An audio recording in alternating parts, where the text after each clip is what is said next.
கொஞ்ச நாளாவே பெட்ரோலோட பிரைஸ்லாம் ஏறிக்கிட்டே இருக்கு. என்னதாங்க நடக்குது? மீண்டும் பெட்ரோல் டீசல் விலை உயர்ந்திருக்கிறது. பெட்ரோல் டீசல் விலை உயர்வு. பெட்ரோல் டீசல் விலை மீண்டும் உயர்த்தப்பட்டிருக்கிறது.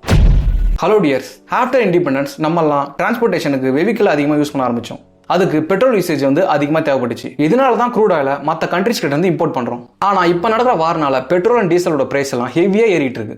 பெட்ரோல் மட்டும் இன்க்ரீஸ் ஆகலங்க, ஃபெர்டிலைசர், எல்பிஜி, ஃபுட், டிரான்ஸ்போர்ட் இது கூட சேர்ந்து இன்க்ரீஸ் ஆயிருக்கு. எப்படி இந்த சிஸ்டம் ஒன்னு கனெக்ட் ஆகுதுன்னா அதுக்கு பேரு 3F ன்னு சொல்றாங்க. So confederation of Indian industry, அதாவது இந்திய தொழில்துறை கூட்டமைப்பு. இந்த 3F ன்னு எதை சொல்றாங்கன்னா ஃபியூல், ஃபெர்டிலைசர், ஃபுட்.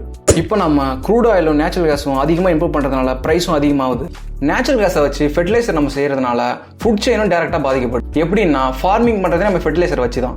ஸோ நம்ம ஃபார்மிங் பண்ணால் தான் நம்மளுக்கு ஃபுட் கிடைக்கும். இப்போ ஃபெர்டிலைசரோட பிரைஸ் இன்க்ரீஸ் ஆகிறதுனால ஃபுட்டோட பிரைஸ் இன்க்ரீஸ் ஆகுது. இதே நேச்சுரல் கேஸ் தான் இண்டஸ்ட்ரி ரன் ஆகிறதுக்கு எரிபொருளாகவும் பயன்படுது. என்னதான் நம்மளுக்கு பெட்ரோல் சைட்லேருந்து 2 ரூபா 3 ரூபா இன்க்ரீஸ் ஆயிருந்தாலும் இண்டஸ்ட்ரி சைட்லேருந்து பார்த்தீங்கன்னா அவங்களுக்கு லாஸ் தான். இதை சரி பண்ணுறது தான் CA என்ன சொல்கிறாங்கன்னா இன்டகிரேட்டட் 3F ஸ்ட்ராட்டஜியை கொண்டு வரலாம்னு சொல்கிறாங்க. அதாவது பெட்ரோலில் 30% எத்தனால கலக்கிறது.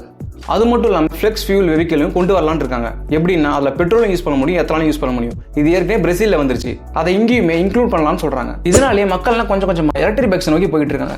அந்த எலக்ட்ரிக் பைக்ஸோட சேல்ஸும் 45% இன்க்ரீஸ் ஆயிருக்கு. ஸோ ஃபைனலா இன்னைக்கான பெட்ரோல் பிரைஸ் மட்டும் 101 ரூபா 11 பைசா. இதே 10 வருஷத்துக்கு பின்னாடி போனீங்கன்னா 64 ரூபா 38 பைசா இருந்துச்சு.